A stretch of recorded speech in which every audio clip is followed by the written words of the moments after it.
Welcome back to MagusintheMedia. Thank you all for watching and joining on this fine Monday, May 11th. We have definitely some things we get to talk about on this evening stream. The disclosure ritual, UFO demons, and the American Empire. It's going to be a beautiful night to dig deep into exactly what we think is going on and what we should try to see in these coming disclosure years, because we really got to understand how this isn't something that is new. This isn't something that is going to truly just one day they're going to give us all the data. But what's going to happen is it's going to be a fine line of consciousness disclosure to every single one of us in the world.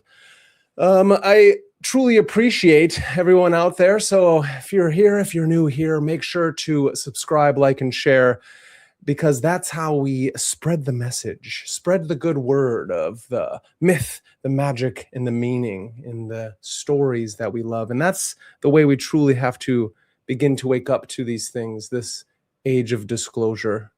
This age of disclosure is exactly just that, a ritual. It's a ritual that's going to move through time.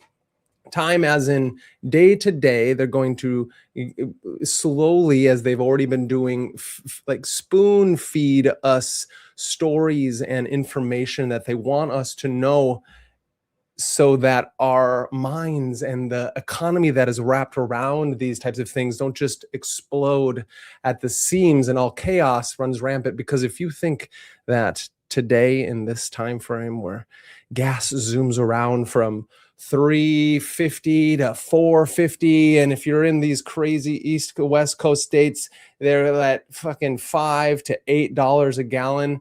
The gas, the value, the spice, this thing, this melange, these stories that have been trying to tell us that if you consume certain substances on this planet, that then you're going to have to continue to do so, becoming addicted to them. And so why Dune gives us such a beautiful understanding of what this liquid blood of the earth can do for us, this thing that in Dune and spice has the ability to come off these sandworms. You hide the true secrets of what is going on within the story, and only a select few individuals truly know what these value substances are for us, the minerals, these things that we build our technologies off of. They are mined from the earth, and as they are mined from the earth, they are mined from our very souls. And I'm not saying it's bad. I'm not like eco driving us around to do these things. What I'm trying to talk about is that there's something behind the scenes in these rituals, just like any great technology, just like in our magical rituals and our rituals for our religious structures, the rituals in our everyday life even, and specifically our practices. What's going on in those is that they work based upon certain kinds of rules and activities of the show, of the game. And they don't have to tell us shit. I agree, young Stitches. And the idea is that they don't tell us anything. They slowly drip us these levels of information. So really, disclosure happened years ago, if you think about it, when Contact happened, when Steven Spielberg put a movie out to slowly infect our minds with the ideas of beings from a different planet. Who knows what they look like? Interesting enough, he used that doctor and that scientist in the movie Contact. He fashioned him off of the great Jacques Vallée. Jacques Vallée is a man of many tastes, and I think it's really important in our day and age that if you are going to look into such things as disclosure, as UFOs, as demons and angels, and truly if you're trying to understand the empire of ages, you're going to have to take on many different studies. Because of day-to-day life is already so crazy at all times. You have to really understand why we're doing things at all times the way we do them. And I'm always talking about how in this strange day and age, we're locked within a social structure of this breakdown of understanding how our consciousness inhabits the world. And when our consciousness is inhabiting the world, we first, in the old Enlightenment periods with Cartesian philosophy and the great expanse of understanding, what we did is we locked our minds away from the objects of experience. Funny enough, that then moved into how we experience the very world that we walk and run around. And so I think what I'm getting at here is that once upon a time in our folklore and fairy tales, we used to have a good understanding of the unknown, of those things outside of ourselves that interacted and inhabited this world. How we used to do these things is we'd then wrap them in stories and tell them to others. Fascinating enough, that's exactly what in Passports to Magnolia is what Jacques Vallée is trying to get at. He's trying to get at that for a long time we dressed up the things that we do not understand into fairies and gnomes and creatures and spirits and balls of flashing light and forces. Way back in the day in Homer's time, we maybe used to call them gods. And then as we move through, we talked about them as elementals and forces of nature. And as philosophy moved itself through time and space, we then wrapped up these experiences in stories and mythologies and religions. And those religions would then pass those kinds of things forth through the world so we would have a better understanding of our day-to-day. Interesting enough, thousands of years now have gone by these time frames, and these things have been now locked within governmental structures. So now disclosure has become something of the government for some reason, instead of each one of us having our own different kind of understanding of how we're supposed to wrap our noggins around something like aliens, like UFOs, and everything else like that. Because now, fascinating enough, our big daddy government is doing this thing where it wants to now tell us exactly what we're supposed to see as we're seeing it. So not only through the great CIA Hollywood, which is putting out massive amounts of different agendas through time so we can have what they want us to think are these extraterrestrial, extra material experiences, extra dimensional experiences with things that we don't quite understand in our world. Now we see them as something that is outside of ourselves. Interesting enough, they are out there that then intersperse themselves into our everyday reality, and then we have to kind of look at it in a way that then we can understand. And when it doesn't do that, our consciousness kind of blacks itself out, and we disassociate from those things.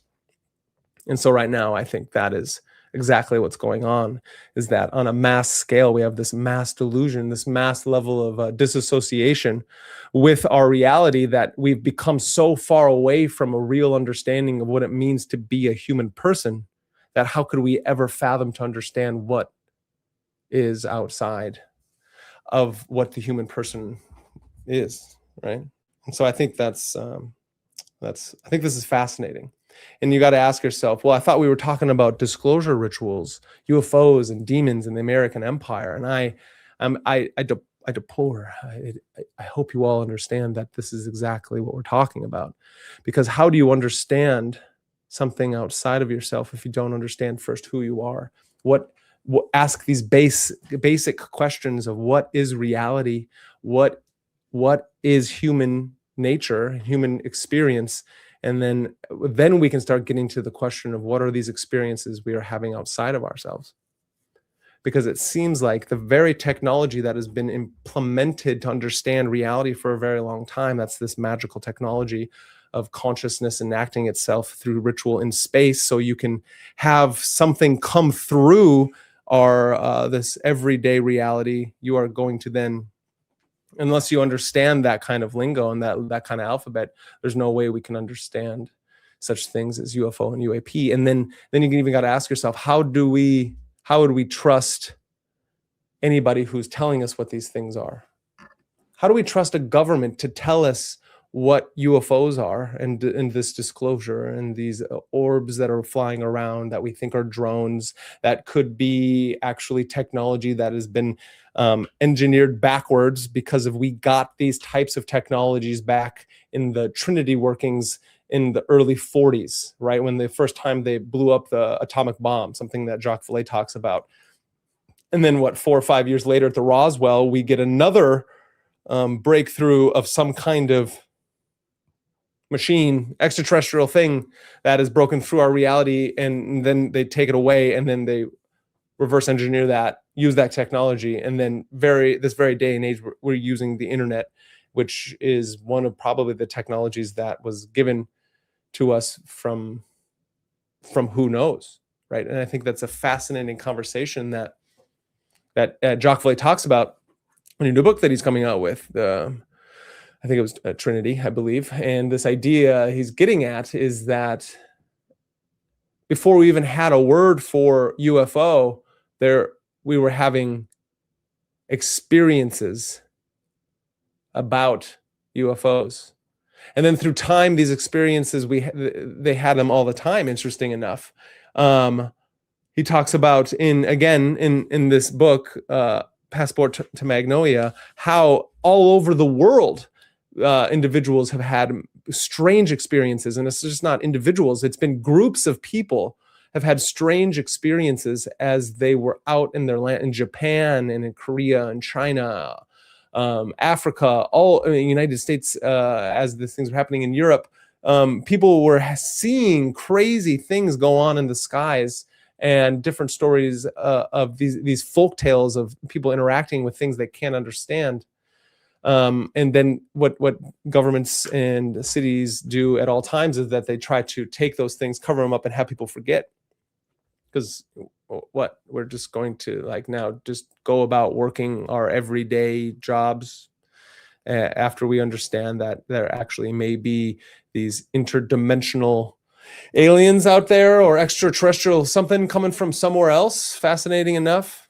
I don't know. I think that's what's going to end up happening, because in this age of disclosure, we already do that. We have such things that have happened to us, like the Epstein files be released, and it seems that nobody really cares, right? It seems that, I know a lot of people that care, but what are we going to do when it's easier to just look the other way and continue to listen to the different things that are out there on the TV, or your favorite content creator, or just get into this left and right dichotomy, this continual fight that we seems to be having between who is morally better than somebody else, right? Seems like that's what we're getting at all times. It's like, my ideas are correct. No, my ideas are correct. And it's these ideological battles that go all the way down into our occult communities as well. It's all about, my magic is better than your magic, or my study is better than your study. And it's all like, there is something going on in this world, and it is more of a Philip K. Dick kind of world than it is anything else. It seems that the best way to explain what's happening in our current day and age is to read the great visionary artist and writer, the Gnostic man himself, Philip K. Dick, continually asking us, what is our reality, and can we trust our senses as we go about it? Do we understand what it means to experience this very dreamlike world that continually has us questioning if our experience is a real experience, and if our agency is actually our own? Or am I like a cog in a wheel, or a pawn, or somebody who seems to have been maybe brainwashed to experience reality this way in my awareness? And it's not far away from the truth, because it doesn't seem that people really have the ability to truly understand how to better themselves, or even that if they can trust any of the information that is going out, right? Hantavirus is going on. There's some boat somewhere that is all of a sudden a bunch of people on it have got these sicknesses that supposedly is not at first supposed to run through a whole country or kill people in a way that's contagion, but then for some reason the one that they have does. Fascinating enough. And now this is a new kind of It's a new kind of black swan that we all have to contend with. Are we kind of sick? Are we kind of sick of this? We kind of sick of this game, guys? If you're out there, you can tell me, because I'm here to listen. And that's what this kind of conversation is about. It's about the strangeness of the world that we live in and having a safe place to be around. Kind of like a talk radio, but you get to see me right here, right now. It's a fascinating conversation because it's fascinating that we can go on to our telephones and our TVs and our smartphones, which is a telephone. What's a telephone even? Do any of you know what a telephone is? Do you remember back in the day when your telephone was on the wall? Some of you still have them. They're connected to the telephone company, a cord that goes through the wall. And then that is how you used to talk to people through time. Before that telephone, you got a wireless one. You had a what are they called? You had voicemail machines, right? That actually people could leave a message on. Fascinating. And yes, again, thank you. Rotary phones, fascinating enough. The old rotary phones. It's I don't even think most people know what a rotary phone is, right? It's a beautiful, beautiful phone that if you screwed up on it, here it is, rotary phone. If you screwed up on this rotary phone, what would happen is you would have to start all over again, and you would have to figure it out. And all of a sudden you could be trying to call the same person over and over and over, and you forgot that you were even calling, and then all of a sudden you're just sick of it. You're just like, I'm just not going to call them anymore. The medium is the message, right? Marshall McLuhan talked about how important it was that we get past what content is and understand that the thing that we're listening to stuff on are the way that we talk through things, and the data that is given to us. It's the medium, the computer screen, the smartphone, the telephones, the radio. These things are transmitting a digital message through space, and you're hearing my voice, and you're looking at an image that you think is me, but you don't actually know if that's true. Because technically in this day and age, the simulation, the simulacrum simulation that we all have found ourselves in, we speak of Baudrillard, the Jean Baudrillard, the beautiful French thinker, structuralist actually, and he really said something with the Matrix, did a stream with the Occult Rejects, the great Nick of the Occult Rejects. And we were really talking about how to see symbolism within the Matrix. And the greatest symbolism within the Matrix that I would state truly is the idea that we should question the Matrix, and in doing so, you can get yourself out of it.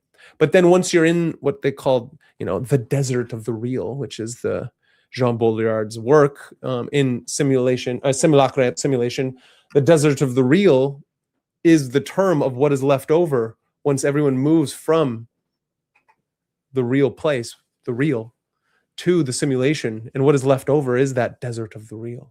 It becomes a place that we don't remember because we haven't been giving it life. And so it's something that we must remember to always go, like that we are forever within. And again, this continual conversation of the map is not the territory and the menu is not the meal has that idea that if we can question our own understanding for how we perceive the world, then we can finally peel back enough layers to try to experience the world for what it is, as David Beth would call the pandemonic experience. Brilliant, brilliant book, The Black Pilgrimage. Had him on. He's going to, I'm going to be dropping his interview. It's one of the best conversations I've had, and I've been having a lot of brilliant conversations. The idea is that then everything around us has this demonic spirit and soul, this thing that we give it an embodiedness. It's not going to be something that then my soul experiences outside of it. It's outside of me. The cup is there, and there's never the twain shall meet. It's also not something where then I'm trying to listen to the wind and feel it, and that's how it speaks to me. But that's how it speaks to us. It is, but there's a change because you don't have to play act these things when you truly tap into as he would call the cosmic gnosis. We have the ability to tune our nervous system through time, change our worldviews, and have an understanding that somebody outside of us can't truly tell me how to experience the world, but I can be brought into it through great mastery and great teaching. Thus, go back to the idea of what is this disclosure ritual? Well, since you were born into it, the ritual started at then, when you were born. And that ritual starting when you were born, you being thrown into this body, your consciousness awakening, even though you don't really ever remember waking up, really. I don't think anybody really has. You are instantly given, through your genetics, and then all of a sudden through your perceiving apparatus, through your nervous system in your brain, you were given data to try to understand the world with, building blocks of experiences. This 8 circuits of consciousness that Timothy Leary and Robert Anton Wilson talk about are great ways of experiencing this model of reality and understanding it is just models, but I have to experience through some kind of thing. So my experience must be understood that I can then bracket off my judgments as I age through time to be able to try to have different kinds of experiences. And upon doing so, I can actually relate to the world and participate in a way that gives me gnosis, direct experience of what? God? Yeah, sure. That's one way of seeing it, but we can try to see it through a different way. We can try to see that there are daemons, beings, all around us at all times. And so the disclosure ritual is trying to do, it seems right now, is trying to tell you what to experience, how to experience it, and what is going to happen if you don't listen to the people who are telling you how to experience it. That's what's going on. That's why the 2 images I have of angels and demons on the thumbnail is because right now there is a drastic pressure for everyone to see the world in that way, as angels or as demons. And so, and really we got to ask ourselves, with everything going on, are we ready for disclosure even? Are you ready? Are you ready to have your mind melted by this thing that then means that what we've been told about our world and our earth is not technically what's actually been going on this whole time? Because right now we use these smartphones and our computers, but once upon a time, like we said, we used such things as rotary phones. And yes, Dusty Wildsea, we had answering machines. Thank you. The correct answer was answering machines, not voicemail machines, you stupid person, right? Me. Because that's how the memory hole goes. I was there when we first got it, and I remember when it went away, and yet for some reason I couldn't remember the name of it. Is that short-term memory? And yet I have the ability to remember what epoche means, the ability to bracket off your everyday judgments in the phenomenological matter and put it to the side. And upon bracketing off my everyday experience, then I have my everyday judgmental experience. I have the ability to then see the world through a new way. And yes, I do. I remember caller ID very well. Fascinating enough. All of a sudden, you could know who was calling you. And then they had caller ID blockers. And so what's fascinating to think about is how the medium is the message, and now I always know who's calling me. That gives me the ability to hone my nervous system to the person that's calling me. Fascinating enough. I think it's a fascinating idea. And if you're honing your nervous system because you get to see this person who's calling you, if part of our brain has the ability, brain nervous system has the ability to collect patterns through time, then I should be able to hone my intuitive senses with my reasoning senses, the sword and the wand. I then would have the ability to truly telepathically know, using my extrasensory perception, which I've been honing since birth, who is going to call me at all times. Obviously, you don't always know this. This is a theory, but there's an idea there that we could see the world in a way that allows for us to transform our consciousness through time, because this whole beautiful organic organism that we are continually in presence with has the ability to help upgrade the system. right? And again, I have to use words like upgrade and system, but it's something different than that because I'm trying to get away from old technology. But I'm also not trying to integrate myself with the transhumanist understanding of that reality. So what I don't want, right? If we're going to talk about reality this way, I'm going to talk about what I don't want, right? What I don't want is to limit my body-mind syzygy, the interaction and the synthesis of these two things, into something that I'm just going to take my consciousness out of my body. It seems fucking asinine. And it's because they're afraid of the body, because they're afraid of what happens to the body. The body dies. And if the body dies, that means that you're not in control anymore. Well, if there's one thing we've learned, we know that we're not in control. But you have the ability to participate with agency and the ability to move through the world. Instead of your will to power, like I had a great conversation again, like I said with David Beth, about this idea of the Western mind, of the will to power, the individual who thinks he understands things. But you don't. I don't. And I think that's the first stepping stone in having a true understanding. I know it's cliche to say, as Socrates says, that I know that I know nothing. Know thyself was written across the bow of the Academy of Plato. And as you walk through, he's like, do you understand geometry? And then from there, I will build up a world so you can understand the craftsman, the great demiurge, as he moves through things. And I agree, the spice must flow, and that's a very great understanding. Thank you. Thank you, Umbrella Corp. W. Birkin, my man. Fellow Grey Lodger, shout out to Jin, the ninja, the Grey Lodge. We got Mr. Birkin here. Him and I will be doing a Dune live stream here in the future. It's going to be fire, and the idea is the same idea that is running through those things. The spice must flow, and so too must your blood and the plasma that moves it, so that we can have a better understanding of how we have consciousness in a world. And so how we do that is not falling sway to the understanding of that postmodern, post-modernity understanding of transhumanism, which is a philosophy of flaws and solipsism.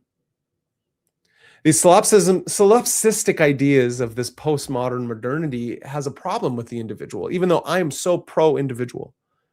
But it has lent itself towards levels of tyranny, of the Dark Republic, of us seeing outside of ourselves and looking up at these people, and we're saying, hey, you, daddy government, it's because of what you're doing that I myself can't get my world to get my shit together. And as much as I also am like, yeah, they poison the water, they poison the food, they also ramp things up, where I'm living, we produce so much oil.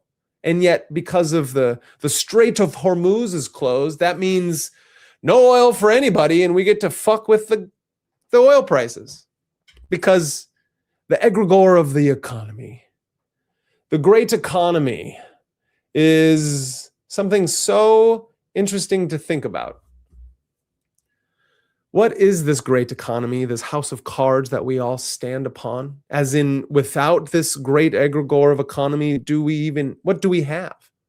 And so it's interesting to think that there are those who want to try to create a techno-oligarchic parasitic system of a dystopian taste as information is fed through an algorithmic machine, the AI infrastructure being used by Palantir and Oracle.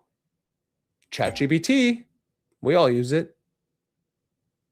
And as we gain more patterns, as all our data and information is sucked through these black boxes, these inverted mirrors of prescience, we give away all the data of where we're at all times, everywhere in the world.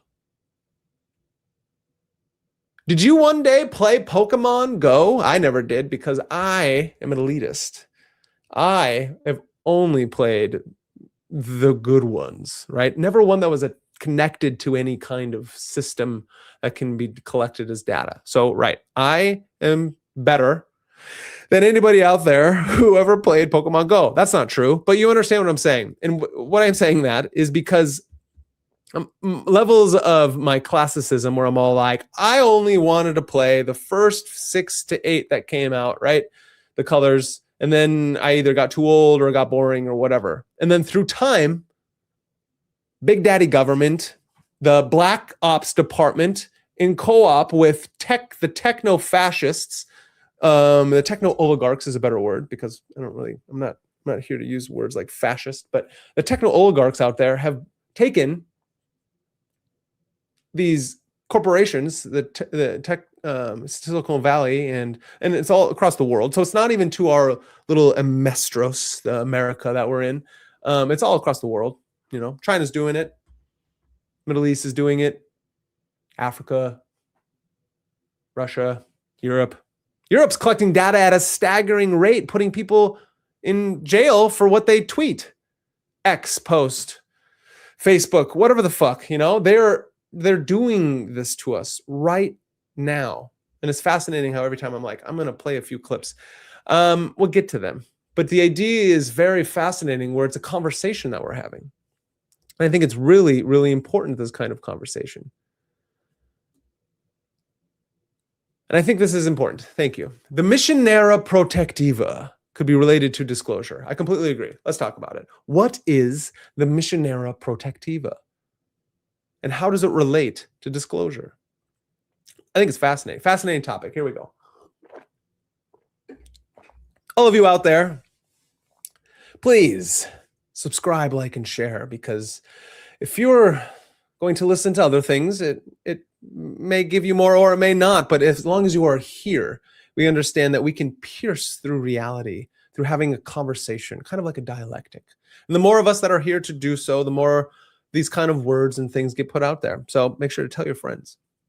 Tell your friends that there's a madman raving about consciousness and magic, Dune, science fiction and fantasy, UFOs, demons in the American Empire, and ritual. It's a way of thinking about things. And so this is another way of seeing our reality and understanding how mythology and storytelling and magic integrate into your reality at all times, no matter if you are a secularist or a fundamentalist, like religious individual. Doesn't matter.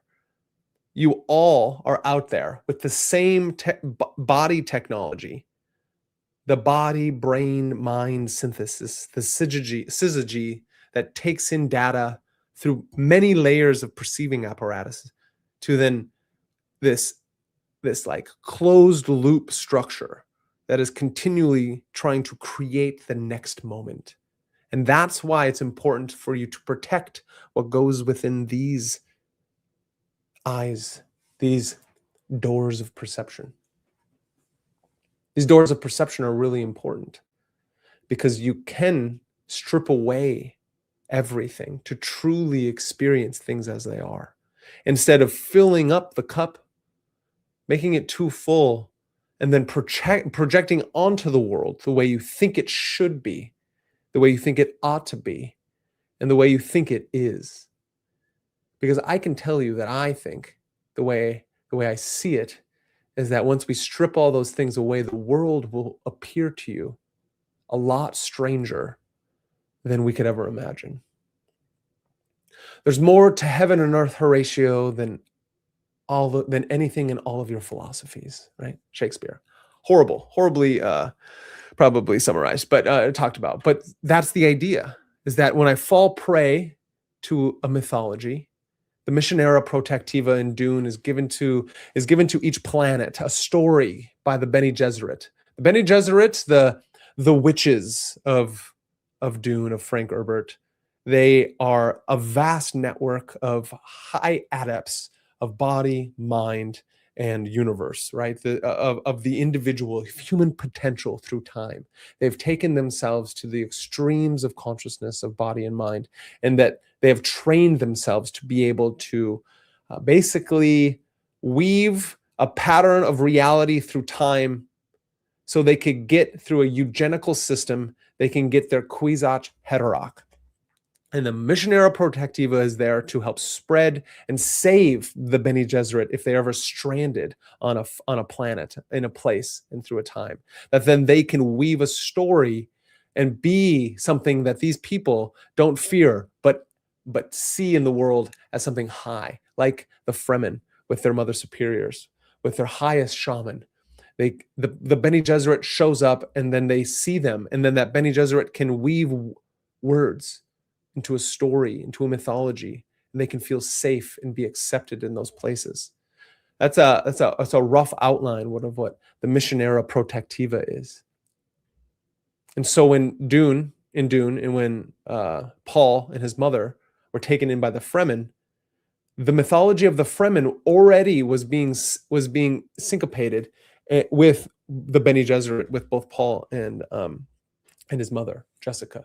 And so she knew exactly what to say in those situations to get them to trust her, not only with her weirding way, with her martial skill, but with her words and with exactly how to speak in a certain way, with a certain language, say certain names, say certain things as they are wordsmiths back and forth. It's like poetry. It's a true dialectic, a dialogue. It's a true dialogue, not dialectic. It's a true dialogue of this poetic harmony, this ability to prose yourself through a conversation, and in doing so, show yourself as an adept without actually saying anything that you are, because they are having that great understanding. And it is neurolinguistic programming. Thank you. And the problem with that neurolinguistic programming in and of itself, without the religious and mythological motifs, is that you have to understand how it's being programmed, because it's really easy to be programmed against you. And so that's another thing that the Bene Gesserit are training themselves to do, and that's something that we all are training ourselves to do in this world. If you're a mystic or a magician or a seeker or a witch or whatever the fuck you are, the idea is that if you are a free agent participating by using the tools that you were given and wanting to better yourself in this world, you have to understand what those above you, the ultimate manipulators, the dark sorcerers of the world, you have to understand how they weave their words and their will with the everyday institutions that we see them in. So in that one, the Missionary Protectiva being a story that is laid across the universe, across the galaxy, in different cultures, using their language and their lingo. So then when a high adept of an off-world moves through that world and then goes to and gets lost in that world, they have the ability to protect themselves. Not only protect themselves, but all of a sudden become a high adept on that planet. That's not just in a book. That's not just in a book. Welcome, electrical sage mastery. I can only imagine that you are. So we're weaving a story about the disclosure ritual, UFOs, demons in the American Empire, and how our stories can help us understand exactly what's happening in this current day and age, where you get representatives in Congress and in the government giving us the disclosure files and videos, and all of a sudden you get supposedly free agents that work for Fox News saying, I got this thing and I shouldn't be showing you, but I'm going to. You get this representative something Luna, whatever her name is, Paulina Luna, trying to tell, the night before the disclosure files came out, the alien files come out, what happened, the UFO files, she just cryptically puts on her X account, tomorrow, I think all she put was 8 a.m. Ooh, what's going to happen? And then you can see it. I'm going to show you. You can see that all of a sudden, all we get is, we're doing it live. We get on X. It's all over the place. It's like, I can't even, Jordan Crowder. So we have people high up in the government using fuzzy videos of parachutes with flares. I know. Fuzzy videos, parachutes with flares. What's that? What is that? That's nothing. And what they're trying to make us think is that actually it's fucking It's an angel. Do you see this? This is the picture of an Ochaim, or a certain kind of angel on the hierarchy, angelic hierarchy of needs. You know where this is from? This is from Agrippa. There's 3 books of philosophy. Fascinating how we can talk about what these things are in our occult books now. So the occult has gone mainstream, and it has always been mainstream. And so this is what parachute, supposedly there's a parachute there, and whatever this thing is floating around. It's utter nonsense. It's a smoke trail. Fascinating. I think it's utter nonsense because it's like this can be created. And if they can prove that this is something rather than nothing, then they can start slowly feed dripping us this integration of this alien agenda into the normal everyday world. And again, yeah, exactly.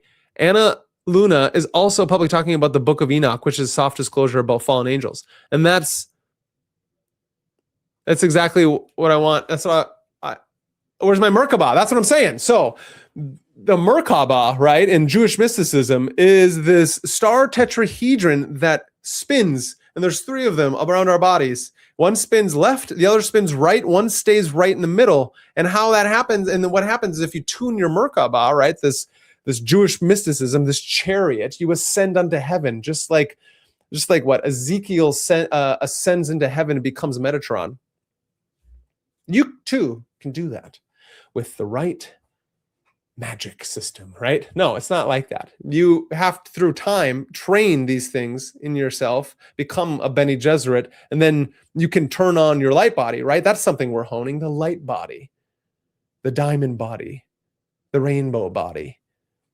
But all that is kind of gibberish unless you have a good framework of understanding for where this kind of thing comes from, because it doesn't really work if you're still stuck within a dualistic understanding of reality, that you're some subject that's like far away from an object.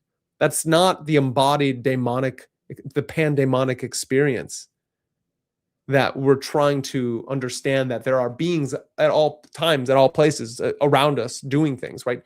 The trees can whisper in the wind, and the rivers and the grass, but it's not just that. It has a presence. When you walk into a place, it has a presence. You can call it an electromagnetic field. You can call it whatever you want. But that presence, this poetic prose that we must put onto everything that we do, is exactly just that. It is a new way of experiencing this reality. And again, it doesn't come from the one side of things, right? The transhumanist, the techno-elitic oligarchic structures that are slowly creeping around. It's not even slow. It's 2026. And we use black mirrors in our pocket every day. We have become the cyborgs that we worried about and that we're going to have to battle with our lightsaber swords, obviously. Learn how to use a sword. Learn how to project your chi onto the sword. Learn how to beat up the Google robots, the Chinese robots. You can see them. They're out there. They're fucking learning Kung Fu right now. We can watch Chinese robots learning Kung Fu right now. Why are you all not learning Kung Fu right now, or some form of martial arts? Learn Kung Fu. Learn boxing, learn jiu-jitsu, learn Muay Thai. I don't know if you want to learn. I don't know if you want to learn how to. I don't know if grappling a robot is going to help. So learn how to control your body, mind in such a way that then you can project your chi into a sword, and then you can slice a fucking cyborg robot in half. Seems to make sense to me. Should make sense to you too. And this is all coming to this other aspect of things, of that if we want to understand that we are beings looking towards our own death at all times, right? That's a really important aspect of these things. Beings looking towards our own death at all times. Shout out to the great Kiva Rose, 11 Kiva Rose 33. If you want to get the best astrology and tarot reading of your life, head on over there. Lady Kiva, thank you for watching. Enoch became Metatron. Elijah supposedly became Sandalphon. Thank you. But Enoch before, thank you, Dusty. So Enoch before he was Enoch was Ezekiel, and then became Enoch, and then from Enoch to Metatron, fact check me. It's something like that.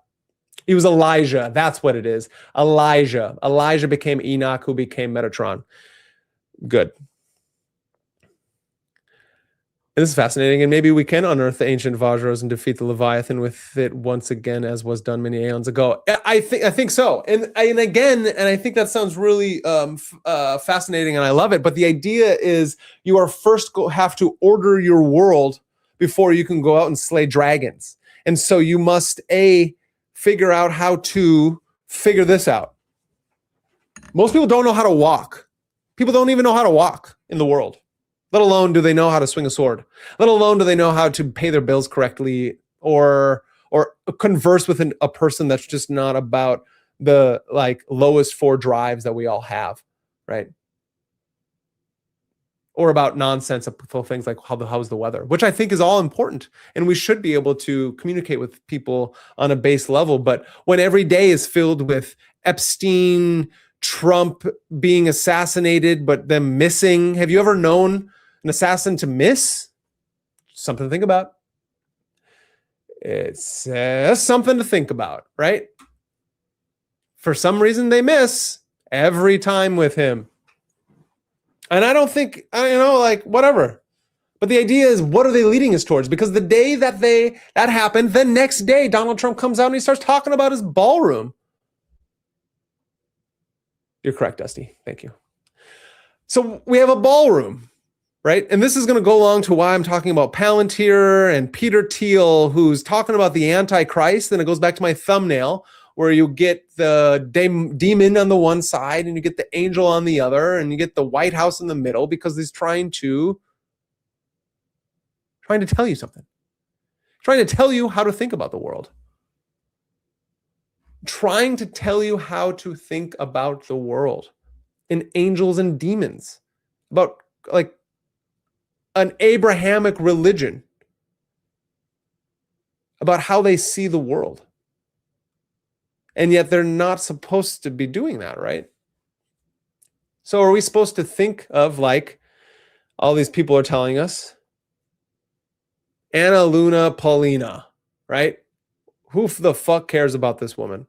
And yet she's all over the place because she heads the task force to get these things pushed out. And so we have to ask ourselves, why are they framing it as angels and demons? And why are these tech silicone lords also framing it as the Antichrist, as Peter Thiel's going around doing Antichrist talks that only certain people can watch? And they're doing it because they want to push something. They're trying to push things, trying to separate your body and your mind. They're trying to separate you from your own consciousness. They can't do it. And some people, I've read things that state that there are already individuals who have taken their consciousness and put it into a machine.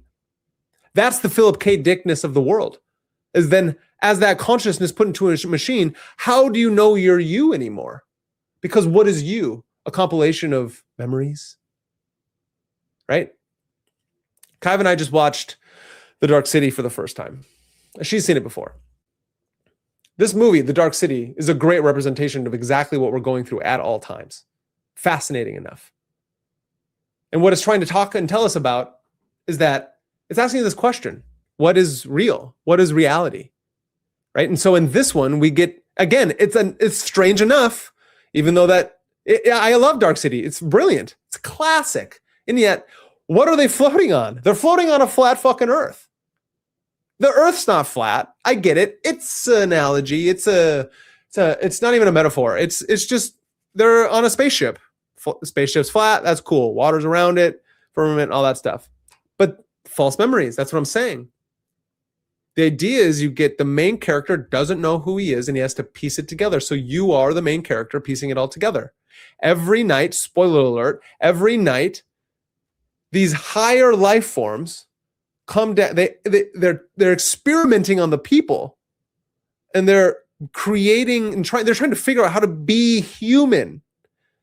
They can move shit with their minds. They do the tuning. They experiment on humans so much that then the main character has the ability to also wake up every night. So every night, these experimenters, these like higher life adepts and life forms that look human and they're awful, They're ugly. The idea is that they, every night at midnight, they use the tuning by using their minds on this object, this technology that enhances their powers so that they can make changes to the spaceship and the life forms. And they have a doctor who is a turncoat from the humans. There's always somebody out there who would sell you out. So you got to be careful. There are charlatans everywhere selling snake oil that they will sell you out to Palantir, right? They will sell you out to this dark city overlords who are trying to take your memories and experiment on you and implant new fucking memories. Doesn't that seem pretty real to what's going on in this day and age? Most people, memories, that's what I'm talking about. Are you only your memories, and what is consciousness? If I were to put you in a box, a computer, take away your body, would you be the same person? If I put you in another skin suit, would you be that person? Or are your memories actually so closely linked into you as a person that if you then put all those memories, like they did in the Dark City, put those memories into one of those beings, it wasn't it's not simpatico. It wasn't compatible at all. And so what ended up happening is that being that did that, he was going to die. They couldn't figure it out. Why? Because to be human is more than that. And so why do we want to step outside? So in my talk with David Beth today, great talk. Everyone should watch it. David Beth of Theon Press. Go out and buy his books, buy all his things. We must support those that can truly see things in an authentic way. And is not conforming to either of these sides of things. And so this is what I mean, is that when it comes to the transhumanist agenda of the dystopian elitist, the dark republic that we're currently within, they want you just to drone forward as an experiment so we can see how to move through this age, because eventually things are going to get so strange, so chaotic, and reality is going to be built on how the stories that they've imparted into us. And then we will fight for them against each other every day. And every day you fight for somebody else's fight, you are a soldier, not a warrior. Because deep in your heart, you know that you must break free and awaken when people are trying to keep you asleep. That's the analogy in Dark City. They're trying to keep you asleep so they can work on your subconscious at night. Did you hear that? They're trying to keep you asleep so they can work on your subconscious at night. Because if we psychologize things down so much that we only see our psyche as an internal aspect of mind that's trying to understand the external reality that it is experiencing, then we won't understand what consciousness truly is, what DMT is for, what all our organs are doing, our limbic system, how all these things work harmoniously with itself. And instantly we know if, when you're sick, your body gets out of balance. And so how do we find if our consciousness is sick? Because it can become sick, right? Psychopathy is one of those sicknesses. Mass delusion, like narcissism, any of these things, and many more are delusions. And so to be separate from your body and your mind, and you can see it on your skin, you can see it in your eyes, you can see it in your thoughts. The opposite of that is the other level of fundamentalism. And that's this Western esoteric community, the occult community, the New Agey community. Because on one end, it's not even just that, it's also the highly religious. It's fundamentalism at the basis. And you can become a fundamentalist Christian, right? Or a fundamentalist Abrahamic tradition, or any religion, fundamentalist religious individual. You can become a fundamentalist science person because all of a sudden science becomes your God. It's the ideology that is possessing you. the egregore of that ideology possesses you, and then you see everything like that, because as we've learned from Timothy Leary, John C. Lilly, Robert Anton Wilson, we realize that what the thinker thinks, the prover proves. And until we realize that we need to work on our nervous system, the nervous system brain interaction with the world, and like Husserl says, perception is a gamble, and we understand that we are intentional, we are always intending towards something. And so if we can now see the world as our intentionality towards our perceiving the perceived world, that we then shape it in an embodied experience, and then we become agents of participation. But if you're doing this thing where all of a sudden it's just whimsy flimsy, it's just like this kind of strange level of, you know, of narcissism, then you're being brainwashed in another way. You're not being true to yourself, because true initiation never ends, and the way to become an adept is going to be a lot harder than you could ever imagine. The great life school that we are in every day is here to test our will and our intuition and our compassion and our stability, our fortitude, so we can be courageous as we move through the world. Like the main character in Dark City, he was courageous because he knew he didn't kill those people, right? That's what they're trying to make him think. He knew he wasn't a murderer, even though he had memories that there were things around there. And so he continued to question things even though he had no memories. And upon doing so, interesting enough, he tapped into his innate abilities to be able to move in a world around him, create something from nothing. And so we have these two sides in this disclosure ritual of UFOs, demons, and the American Empire.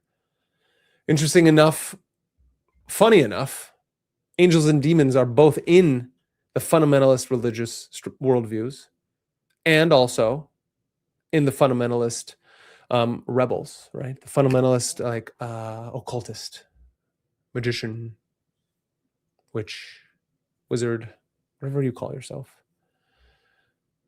That we have to see clearly. And so we have to be able to deconstruct our current level of understanding. And that's hard. It's really hard. It's really hard. It's so hard that you're going to have to burn away the very last of everything that's there. And a lot of us stumble through it. And it is important to find somebody who can guide your hand as you're reconstructing your worldview. And a lot of the times those things are going, even as your teacher or master, or, you know, whoever it is, sage, whoever that person is that's in your life that can help you move through these things, they won't always be there. And so that's why it's important to have people that can help reconstruct your world. Because there is a ritual going on, and you need to understand the technology that's being used, and you need to know the alphabet so you can even learn how to read the language. So you can read the sentences, construct your own sentences, understand how to construct an entire conversation that truly can have, so you can truly have this dialogue with others, with the world, right? Dialogue isn't just with others. The dialogue is with the world because you're in constant participation with it.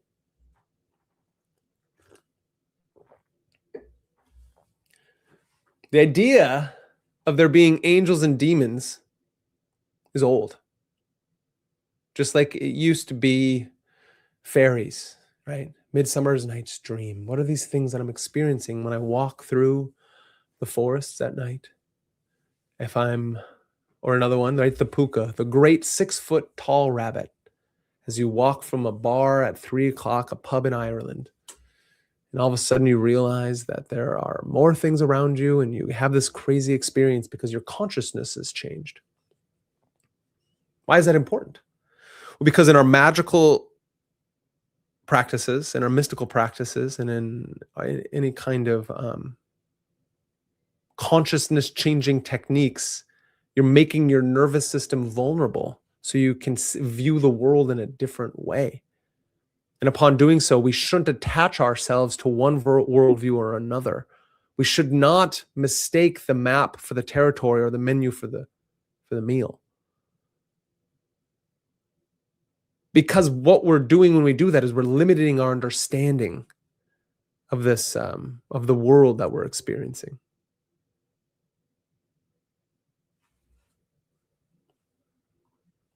So the MagusintheMedia is there regardless. So you might as well use it so others can't use it against you. Yeah. Nice. 8 young stitches for the touchdown, right? I'm sports lingo, right? But that's exactly it. That's exactly it. Fascinating enough, that's exactly what this channel is about. And that's exactly what MagusintheMedia is. It's magic. It's the magi. It's in the media at all times. People are spinning and weaving their wills around you. And so the idea is, if we understand exactly what's happening, right? There is a UAP disclosure going on right now. We have this crazy thing right here. I'm going to show you. Doing it live. Fascinating enough. This is the White House. This is the White House. Oh, sorry. Still doing it live. There it is. The U.S. Department of War. This is their website. This says, this is fascinating. Donald J. Trump, Truth Social. Based on the tremendous interest shown, I will be directing the Secretary of War and other relevant departments and agencies to begin the process of identifying and releasing government files related to alien and extraterrestrial life, unidentified aerial phenomena, UAP, and unidentified flying objects, UFOs, and any and all other information connected to these highly complex but extremely interesting and important matters. God bless America. And you think to yourself, what did he just say? And you go, okay. So the President of the United States says that Pete Hegseth, who is the director of the Secretary of War,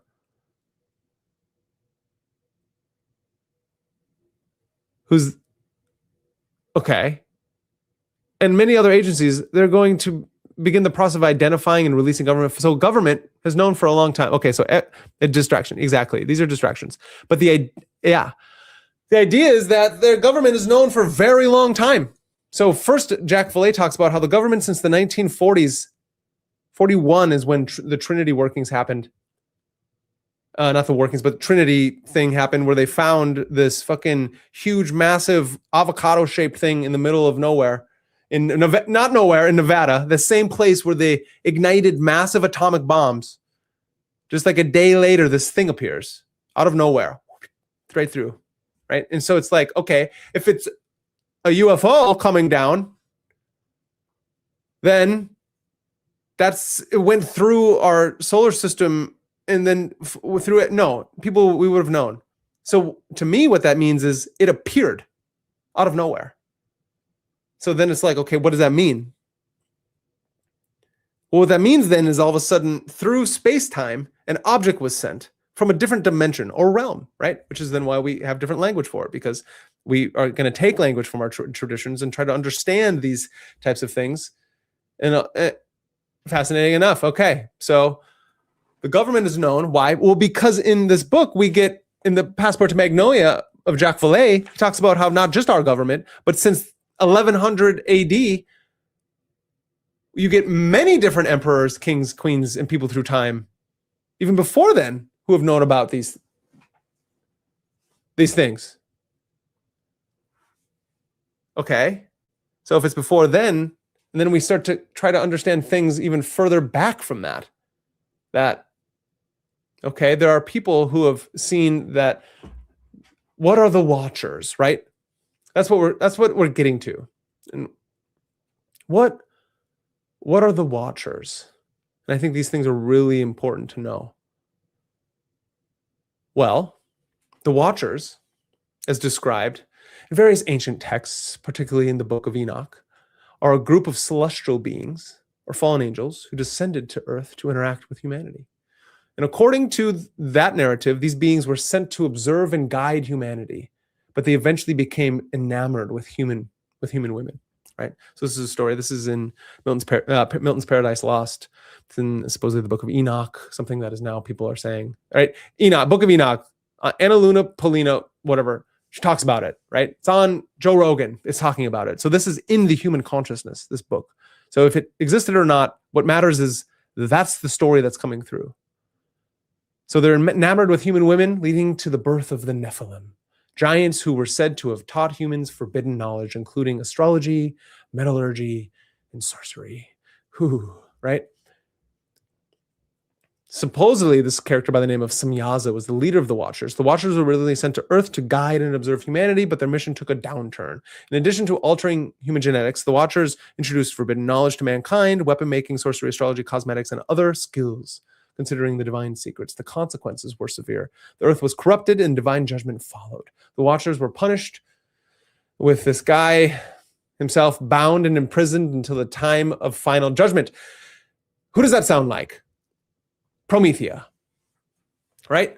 Lucifer, bound and judged. And so Peter Gray talks about it in his Lucifer Praxis and Princeps, is that Lucifer again, who isn't really in the Bible at all, Harem Ben Yosef or whatever there's a Ben Shofi. There's a name of a king that then translated to Lucifer, and that's where we're getting Lucifer.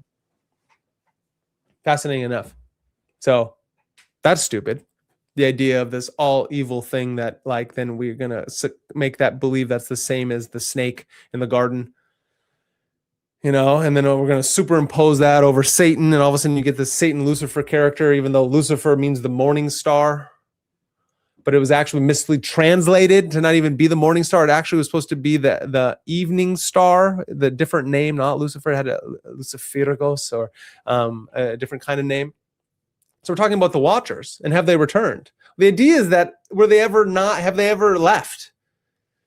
Because now we're trying to understand human destiny through time, that through these stories of trying to understand these metal like flying saucers now that we're seeing with these orbs, and all of a sudden we get these ideas of what Chariot and Merkaba are, and these little these beings that can maybe flash in and out, and they're trying to show us their technologies.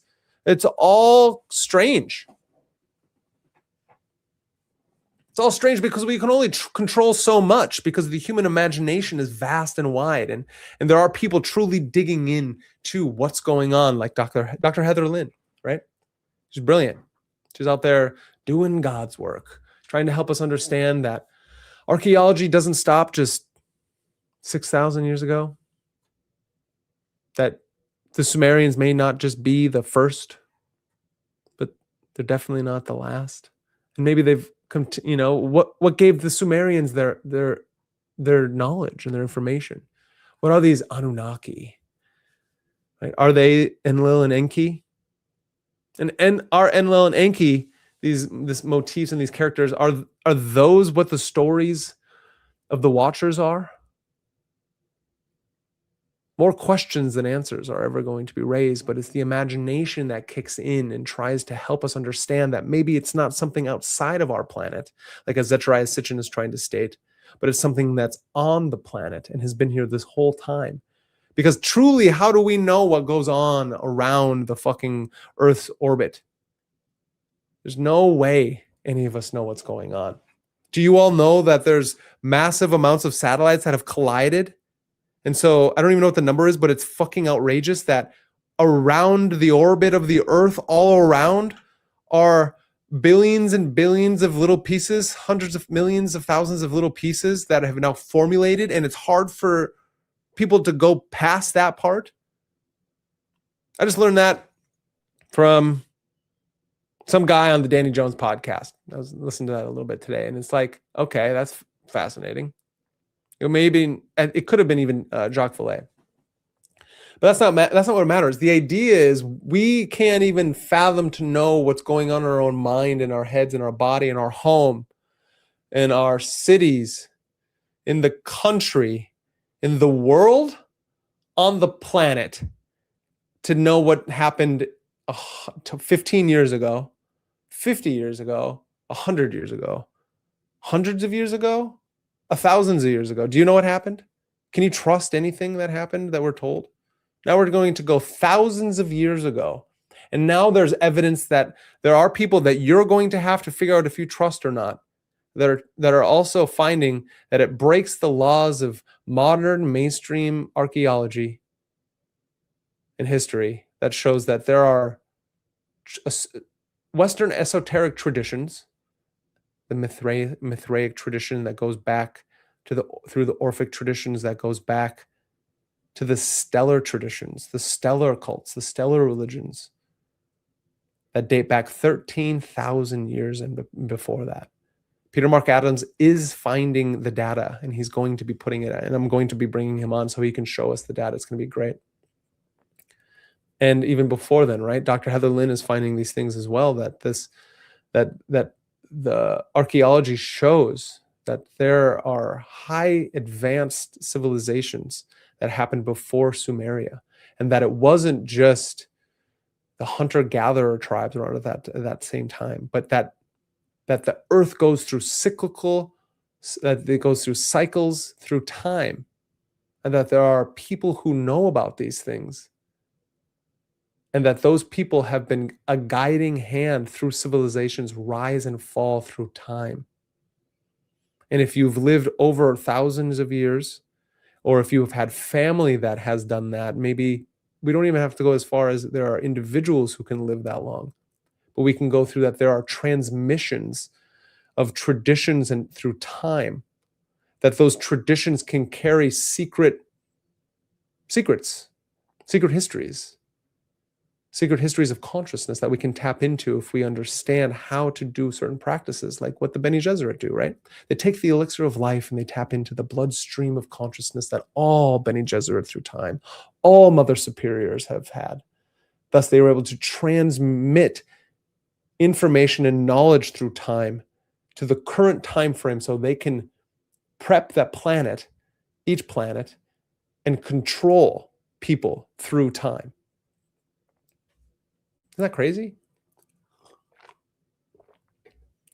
Isn't it crazy that a story like Dune can be discovered by a man, Frank Herbert, whoever, it's Frank Herbert, but the idea is that these stories are being tapped into, and they're trying to tell us something.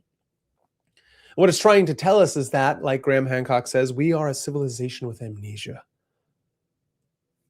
And it's time to wake up. It's time to wake up to the story that there are people out there that are trying to, that are trying to control the structures of reality, your reality.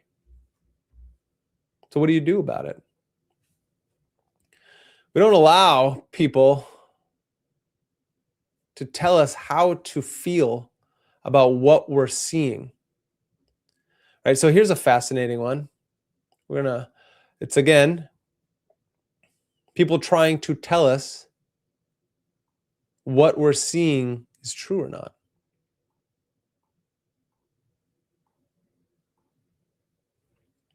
So here it is. Whoever this guy is, Jim Ferguson. So Representative Luna, her quote is, "This is a lot bigger than anyone anticipated. After meeting directly with Epstein survivors." Oh, this is fascinating. I read this today. So now we're back to talking about Epstein. So look at this. So this woman is talking about Epstein there. And she's talking about, let me find it. Got all kinds of shit here. We're all over the place, right? But it's really important that you see that, why is this person, she's right here. This is the one. So she's talking about Epstein in that last one, about how it's going to blow the minds of people. And it's like, we already know that it's mind-blowing. Can you just tell us? And actually, I don't even want to be told anymore. Can you just put people in jail, for fuck's sake? that have done terrible things? No? Okay. Why? Because that'll ruin the foundations of civilization any more than it already has been. We all know these people are guilty, but no, you get it here. Let's listen to it. All the images that you saw in that initial rollout on Friday, these are not AI generated images. As you saw, even in that video that you just played, there are redactions. So this came off of either military observation, aircraft, etc. And then obviously in the next 30 days or so, in talking with the Pentagon, actually this Thursday, we will obtain these 40 plus documents by name that we at the task force have been specifically requesting. As far as more concrete evidence is concerned, I want to be very clear about something. All of the documents that you saw released per President Trump's directive this February, up until recently, these were considered classified. We actually weren't even able to talk about them without threats of losing our security clearances or being prosecuted. As you saw, the whistleblowers that came forward that did discuss it, there was whistleblower retribution. We've tried a number of times to either get disclosure in legislation, whistleblower protections pertaining to UAPs in legislation. And every single time we do, even though this is one of the most bipartisan, bicameral things in the country, we're stonewalled and we're blocked. And so I'm hoping that this will change the discussion of that Congress will move forward in providing protections, because we've also been told, whether or not there exists back engineering programs regarding this technology, whatever it might include.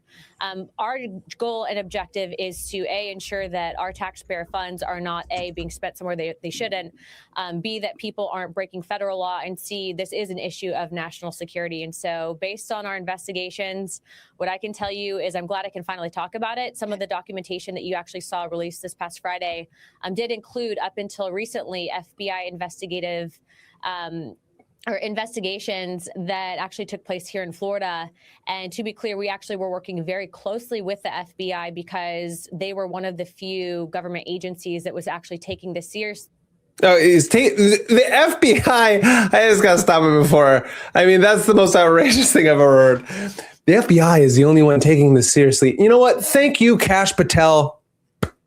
You're doing great out there, bud. You're doing so good worrying about your good little Israeli girlfriend, even though she's not from Israel and even though she's probably a Mossad agent. It's like, oh, thank you, Kash. You've done so much. Dan Bongino, you are just truly a savior of all mankind. Oh, wait, what? You're back to now your podcast because you couldn't do it because you couldn't take the heat. And what else? Because there's some kind of crazy story regime thing that's going on where they're like, oh, wait, it's not working. You need to go back in the field and go back to your podcast to tell the people that you've actually worked really hard at doing it. It's fucking wild. Yeah, cross-eyed cricket. That's hilarious. Yeah, note the cross-eyed cricket. And it's just so fascinating. It's so fascinating. Thank you, FBI. And that's what I'm saying is like praise for the FBI, and yet they're not doing good enough getting the Epstein files out. So right, that was the one right before then. Supposedly some crazy. And then so here's the next one. Here's the next one. Doing it live, guys. Peter Ducci. This is the first White House official left this hard drive on my desk overnight. You can see on it, it says AARO files copy 203. That is the all domain resolution office copy 203. This is the first big batch of UFO disclosures ordered by President Trump. Some of the clips and videos. This is the first big batch UFO disclosure. It's going to be the best for some reason. Mr. Ducci's got it. It's going to save the world. What's it going to tell us? Oh, it's just more orbs. Who the fuck cares? On there have popped up different places before. Some of them have not. And we have been going through this all morning and overnight to try to put together some of the best videos so we can all look at this together. This is a world exclusive right here. So let's go to the first clip. The Ducci is Lucy. That's hilarious. There it is. In June 2020. There it is. Can you see that? A fucking spot. Look at that. That's great. Thank you, Department of War. Over the Arab Emirates. Is that a little... You see that? The little orb right there? That is UAPs. It's aliens. I'm telling you, look at this. This is such horseshit. The rights go, whoever this is. I'm only using these people on X because I'm trying to get the video. But this is the kind of mass delusion that we're dealing with right here. So this person, President Trump, just dropped the UFO files like a boss. Finally, real transparency from a president who actually delivers. Really delivering me this fucking orb of nonsense. You know what we see? You can see these orbs when you take photos and the light's weird. And so it's moving in a weird way. The only way this matters is if it comes up to you. I hope everyone understands that. The only way any of this matters is if you have your own experience with things in the world. And you only can do that if you truly are working on yourself and you have the ability to tap into consciousness itself, and disclosure will bring itself to you. You've experienced it in your dreams. It's time to wake up. This isn't just a dream anymore. And that's a very interesting way. And I think everybody needs to understand out there in the world that we need to get out of the mentality that we're living in the Gnostic dream. This world is very real, and your body is very really going through it. But it's different than that, because when you are perceiving now, your world is the pandemonic, right? And I'm stealing that borrowing it from David Beth, one of my new best friends. He's amazing. This pandemonic, this soul, the soul of you, the abyss within your own heart, taps into the great abyss of the world, taps into the great abyss of all things, and within all daemons in the world. Not demon, the daemonic. The beings around us at all times that are intimately attached to the great being of all things. That is a worldview. That is the way to experience reality to its fullest, because then we're not covering over our suffering, but we're truly experiencing the suffering all the way through to have that existential experience. And hopefully now you've done the work to be able to handle the onslaught of the schizo, psycho, narcissistic, all the dirty, dark things in the world that you are. You can have enough courage now to stand up and experience the world with your wounds wide open, knowing that that is the true way for change and transformation. Not this, not whatever this is. This is a psyop. This guy has no answers for you. Then there's all crap. You could just go through this stuff and they're going to try to tell you that, like, but look at this. That looks exactly like this. Well, what's that? How easily could we backwards engineer this stuff to try to now trace it and prove, using the evangelical fundamentalist religious individuals in the structures of our government to tell us how to view the reality that we're walking in. And I also don't want it to be seen through this occulted perspective of some old pagan worldview, some animist style, not animist, but more like the folk magic kind of thing. Like it's time to, I think, move forward with new kind of technology, new language, and new lingo. Because if we're stuck with the old language, the old way of perceiving reality, then we'll continue to fall prey to the masters, and we will be slaves to these individuals, to these class structures, to the families and bloodlines, to the egregores. And we need to tap back into the chthonic, to the earth,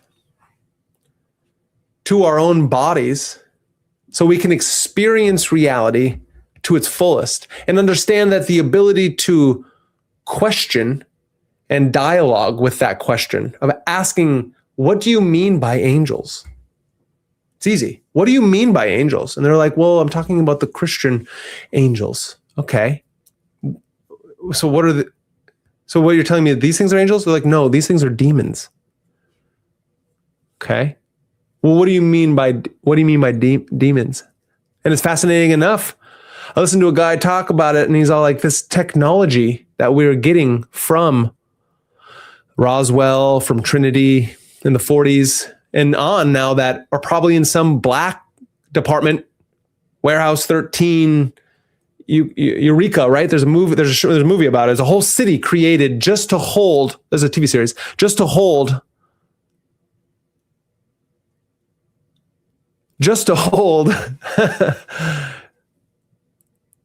all of the technology that they're finding in all the spaces, right? Right now they're doing DMT experiments at the same time as that they have black op projects that are 50 to 60 years ahead of anything that we have.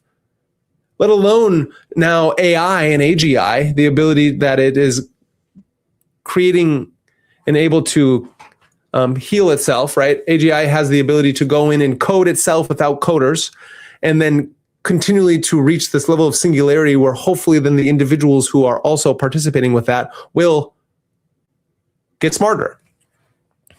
That's a positive way to view it. Most likely it was English, maybe not. I don't.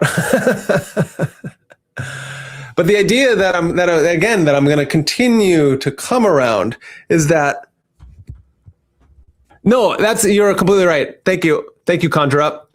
Rumor have it. So Velcro, Kevlar, and the internet, right? Jacques Vallée talks about it. Those things came from, it was either the Trinity workings or Roswell itself. And maybe I like that they got it from Nazi Germany, Project Paperclip. So there's two different things going on at that time. I think it could be all true that they got certain technologies as the Nazis were going around the planet trying to find occult artifacts. Spear of Destiny, go to Shambhala, go up to the Himalayan mountains. We're going down to Antarctica. Why? Who knows? But we got to go there. We got bases there. As the Allied powers go over and defeat the Nazis, where did they come home? Let's go back home. No, they didn't. They went to Antarctica before they came home. And so it's by the way of Roosevelt. Nice. Thank you. Thank you, Contra. I agree. And so fascinating enough, right? NASA, as we know, is actually like lots of Nazis. Werner von Braun, right, brought over Operation Paperclip. Thank you, Conjure Up. Yep, and it's true. And so it's fascinating enough that we talk about how Werner von Braun with Walt Disney, good friends. Walt Disney helped create NASA. Kind of crazy. What does that mean? That means that there's been movement through time, and we think that there are wars against major powers, but really the war is against the people. And if the war is against the people, that means that these wars against these allied powers versus the axis of evil, it's fake. It's fake. It's all fake. But we can't lose ourselves to despair. That's what this is about.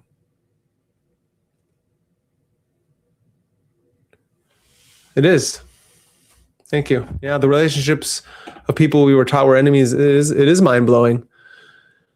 It's mind-blowing because of we forget, and I'm not against capitalism whatsoever. Crony capitalism, obviously, but the idea that I'm against corporations interacting as governments. The techno-oligarchic state is the Silicon Valley integration with corporate America, integration with the Vatican, the Bank of International Settlements, and the military-industrial complex. Now do that massively around the world with China and Russia doing the same thing, with the Middle East doing the same thing. And then you get this Orwellian structure where we're told exactly who to hate at all times.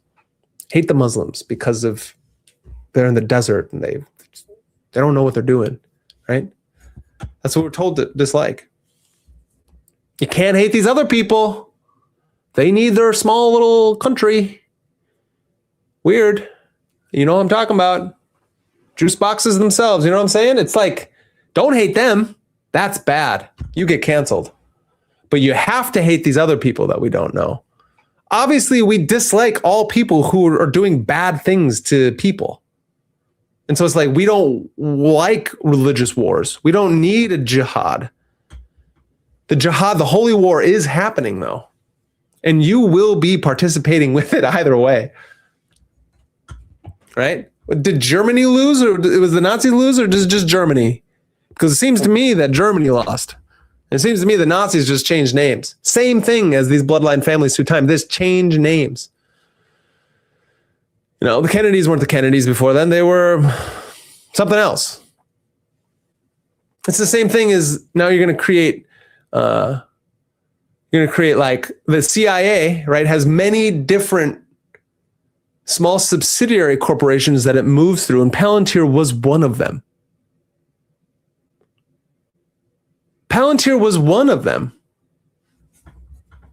And now it's Palantir, and now it owns all your data. Trust Peter Thiel. Trust JD Vance. No, wait, don't trust them. You're supposed to trust the Democrats. Aren't they the good guys? No, they're not, actually.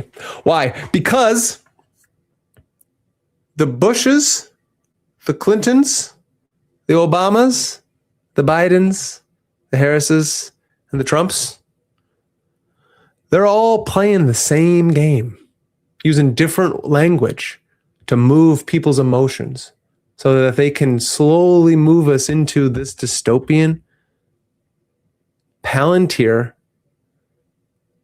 techno-oligarchic structures that you're within.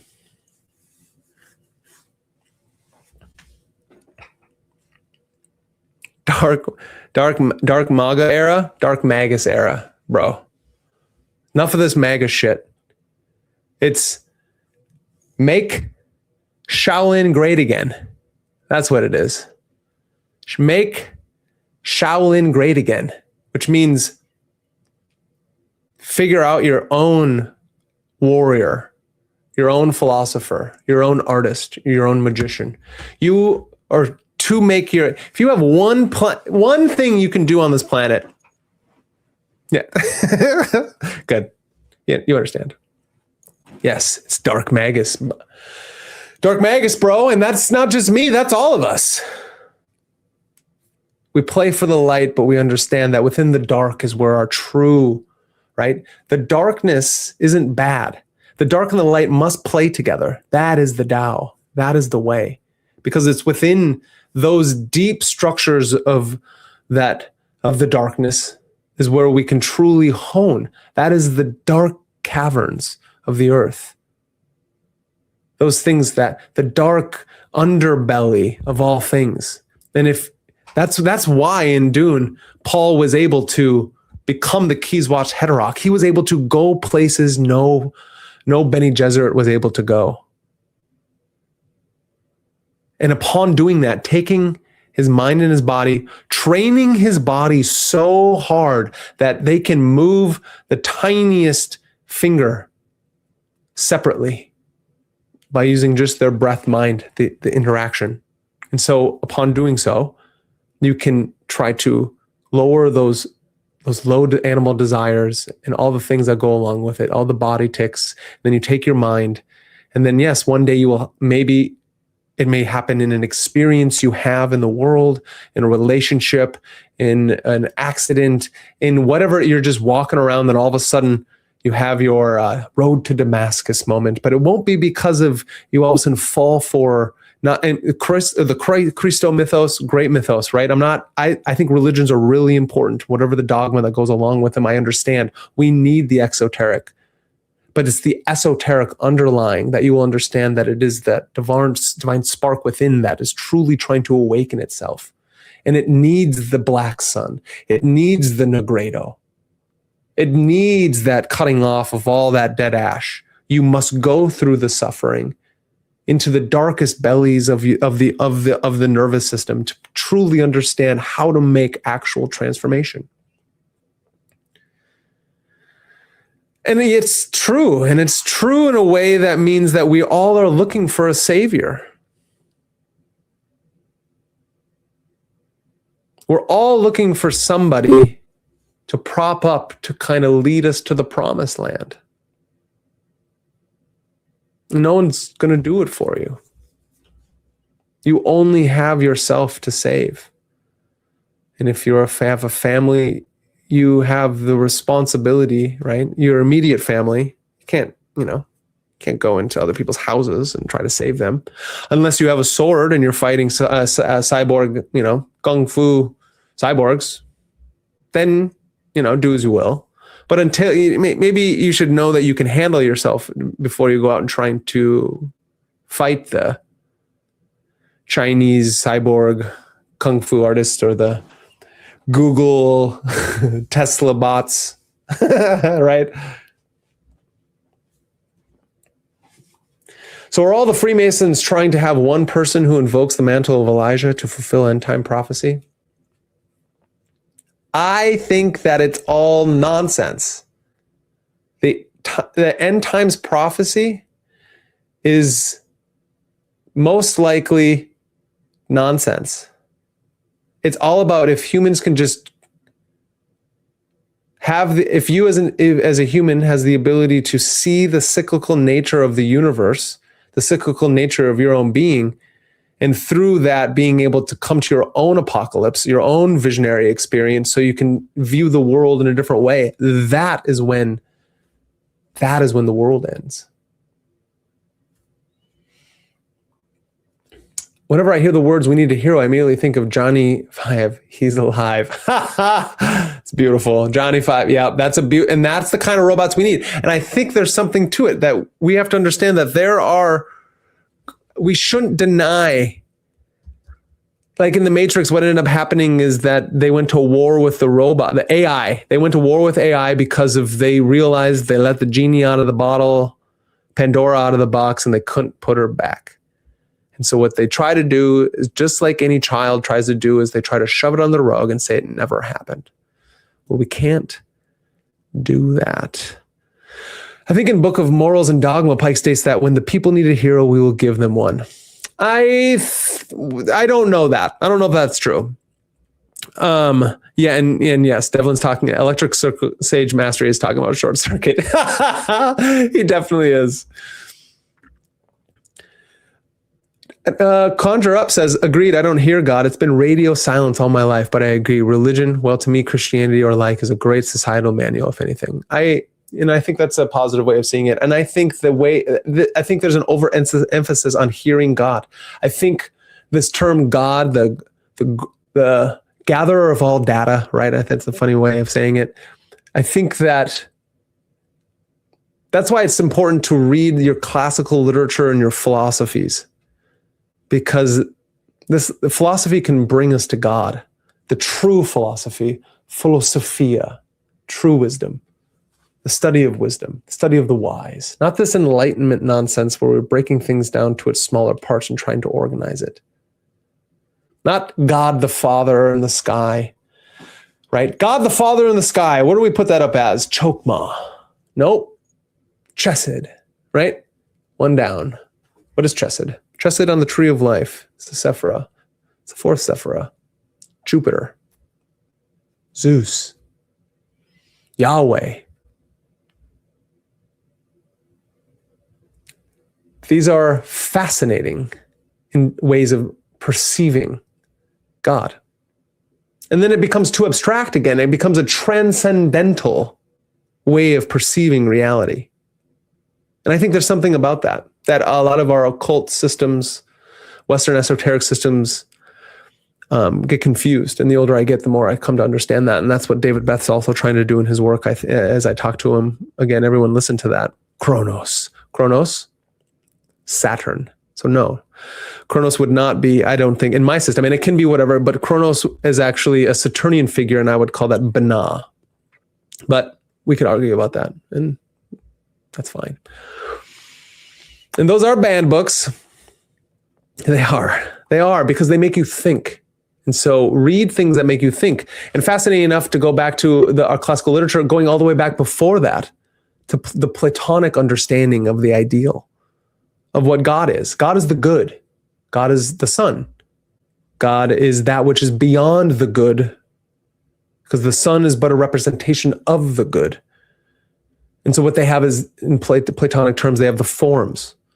But he was trying to get at with the forms is an understanding of how to perceive the forms within all things, how to perceive universals and essences within your everyday world. Because once you come out of the cave, once you awaken to that dark city of understanding that for some reason the lights are never truly on and somebody must be home, that then upon doing the awakening, I drag my ass out of the cave and I see the light for the first time. I'm finally at the beach, right? Whatever that beach was that they're trying to go to. I watched it yesterday and I still can't. So it's a beautiful thing to think of, like, I want to go to the beach. I want to go to the sun. I want to go to this beautiful thing that was a part of my childhood that I remember. And then I would say, you question that. You never heard God, my friend? Well, I'm pretty sure you just weren't listening. And that's pretty presumptuous of me to say, but if you've ever read something like the autobiography of a yogi, right? I read it once and it was fascinating. Don't ever need to read it again. Why? Because it kind of gave me what I needed to know that miracles happen and we forget at the drop of a hat. Have you ever kissed your beloved and felt the spark? Why could that not be Eros, a part of God, a mode of being moving through her lips into yours? Have you looked at a sunset and felt your spine crawl, the hair stand on end? You ever seen the night sky after having a rough day and realizing that there may be more out there in the world than what you truly know? That these little flying orbs don't really matter, but what matters is when you see that twinkle in your lover's eye, that then you're seeing something transformative.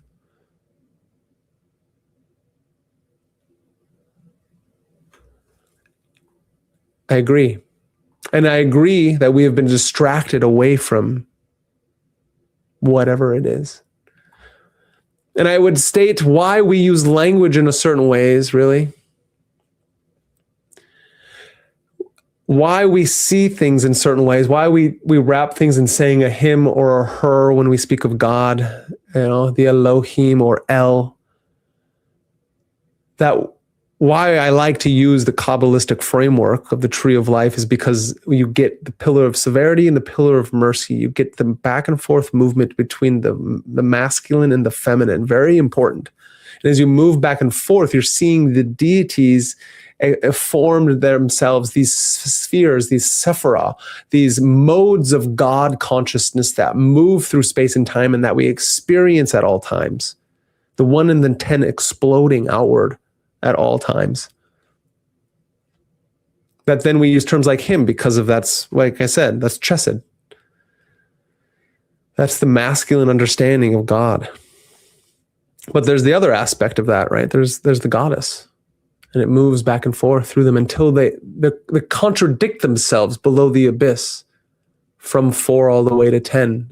They're trying to balance themselves through the middle pillar. And in every one of those sephiras, like a cabinet system where I can put divine beings in, ways of seeing, different correspondences towards how I understand the possessive nature of our reality.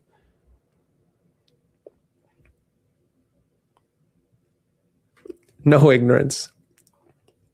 No ignorance. No, none of that. I'm just more like, I hope we all know. And when I speak, I'm just kind of wanting to, you give me good examples of how we use language. And so we all just speak how we're taught. And so it's really hard not to use certain language, like when I see him, right? So it's good. It's like, a lot of people, when they go through near-death experiences, see God in many forms. Some see Christ, some see, Allah, some see the Buddha, Krishna, any of these, deities, these enlightened beings. Buddha being the highest of all enlightened beings, I understand, so it's a little different, but That's how get back to the idea of what are UFOs and UAPs, and what is Jacques Vallée and Carl Jung getting at when they're talking about these things, is that when I don't understand something, when I'm witnessing an experience that goes outside my normal everyday robot consciousness of the main 4 circuits, when that happens, my mind, so it doesn't snap with seeing something that it doesn't understand, it will wrap it around something that it does, which maybe is why when we're out in the forests by ourselves, you may see some crazy looking thing and you may call it Bigfoot, chupacabra, right? The cultures that are around are going to see the things that then that their nervous system has symbols for and signs and experiences for. Sometimes you will just see something. It's not just a psychological projection. Sometimes I think we need to understand it as something true in and of itself, an actual autonomous entity or being in and of itself in this reality. The Mothman prophecies, thank you. That's another one.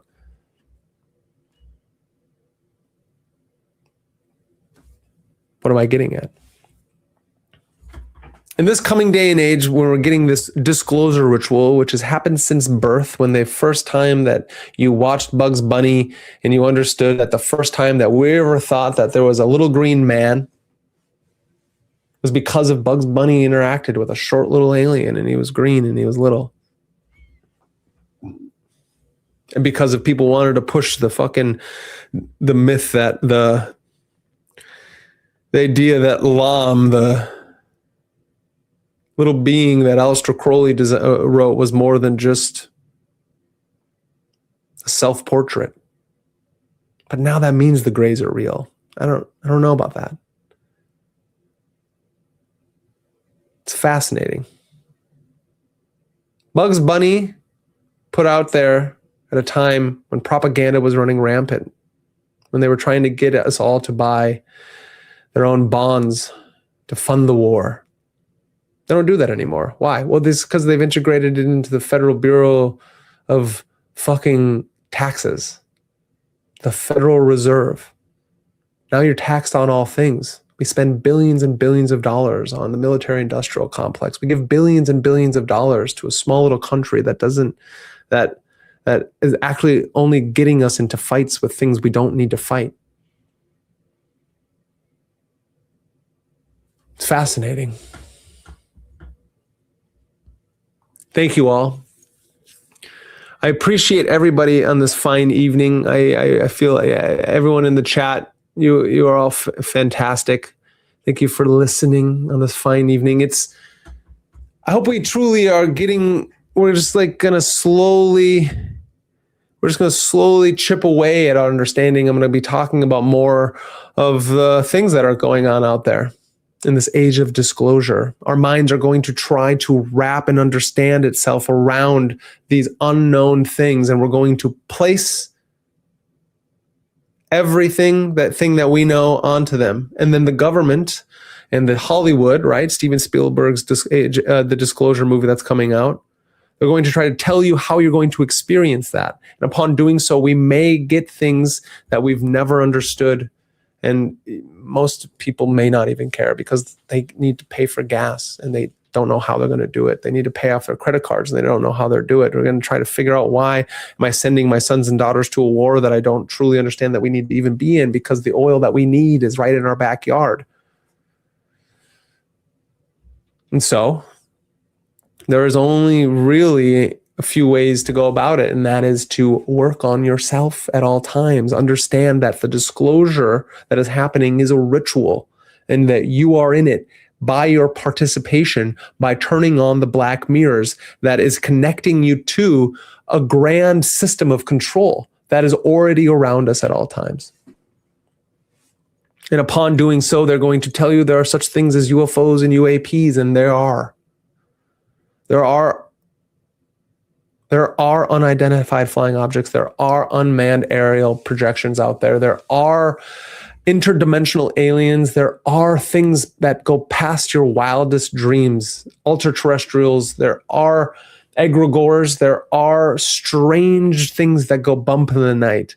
But if you have the ability to take your consciousness, your body, mind, syzygy, and the interactions between your environment, and you were able to hone that system, the body and the mind, through the practices of embodied practice, like do your magic, train your mysticism, train your breath, train the body in all situations, start moving, learn a martial art, learn yoga, learn something that takes your body outside of its normal everyday to experience those things, and then train this mind. Then you can see and continue to take in folklore, literature, mythology, philosophy, understand philosophy. I tell you, I plead to you all, pick up a book and understand some kind of philosophy, because right now the people who are writing the reality before you and encoding that reality into your nervous system, they know about these things.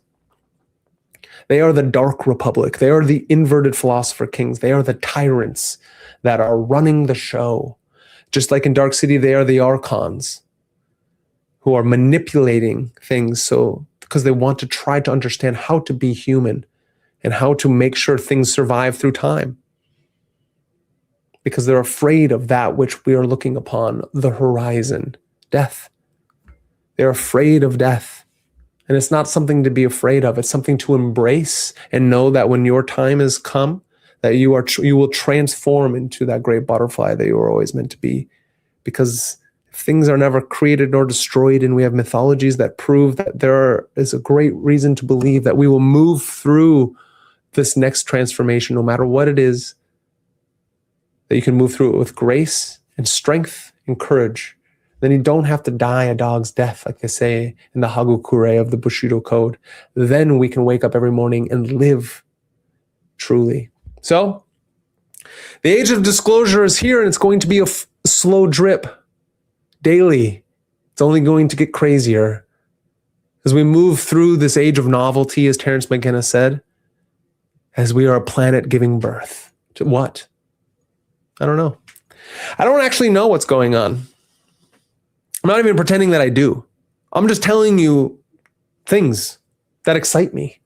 These things excite me. We can have a passionate discussion, and I'm so grateful that all of you are here to have a passionate discussion with me. We live in the American empire. Even if you're not in America, you're living in this globalized empire. And there are angels and demons about, but most of the time they are on your shoulders. You're watching them through the screens. It's not the things that they're trying to make you believe. And that there are unidentified flying objects. There are unidentified things everywhere. Why? Because perception is a gamble. And this disclosure is a ritual. And this is MagusintheMedia. And I thank everyone out there for listening. And again, if you haven't, please do subscribe, like, and share. Tell your friends that there's a community out there of like-minded individuals who are trying to step past the longhouse, past the bathhouse, as the great Jin the Ninja would say, that we must move forward with consciousness being in that which we understand to be that moves through all things, this pandemonic. That there are things around us that we don't understand, and as long as we have the eyes to hear, as long as we have the eyes to see and the ears to hear, because our eyes don't hear, but our ears do see. As long as we have the ability to stay vulnerable and fresh, not myopic, then we'll have the ability to see things. And you're going to see things. It's going to get crazy. It already is. So thank you. And again, we're going to be doing this again. I'm going to be doing daily live streams, if not daily, every other day. I'm going to try to do as many as possible. I'm dropping the interview with Danielle Lane, and she's a brilliant professor of philosophy out of Gonzaga. And she is the co-owner, she's the founder and director, not co-owner. She's the founder and director of Palinode Productions.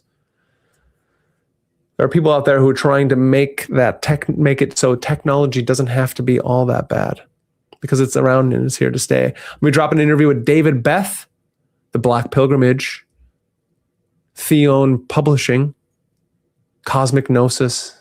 Man's brilliant. So make sure you go and check out all his stuff. I'm interviewing next week Scarlet Imprints. So I'm going to get Peter Gray one week, and the next week it's going to be Alkista, Demek. She's brilliant. He's brilliant. But one of my favorite ones that's going to come up is that I get to this week interview Lon Milo Duquette. Great Baba Lon. And so that's been something that I wanted to talk to that man for a very long time. So I am very excited. I'm very excited to bring all this to you. Lord of Mysteries, one of my most favorite Donghua's web novels. I'm going to be dropping a bunch of those episodes because I got to finish season 1. I haven't done it yet. And I'm sorry for everyone who's listening, who's been waiting for that. That was one of my first few videos that actually went really big and, helped the channel out. And so that's one of my favorite, and that's going to show you all the myth, the magic, and the meaning through the steampunk, through the H.P. Lovecraft, through the true chthonic, through the Tree of Life and the Kabbalah. This is a brilliant anime, as well as there are a bunch of other stories coming out. And I agree. Dr. Heather Lynn will be coming on some more because she's brilliant, and we're in talks to doing more shows.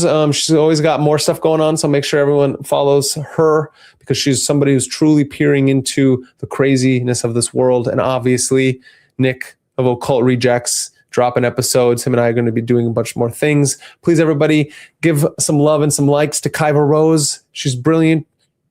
She is brilliant. There's a lot of nonsense out there in the Western esoteric world and the occult world and the magical world. And traditional astrology is truly here to help. There are people who can help with that, and she's one of them.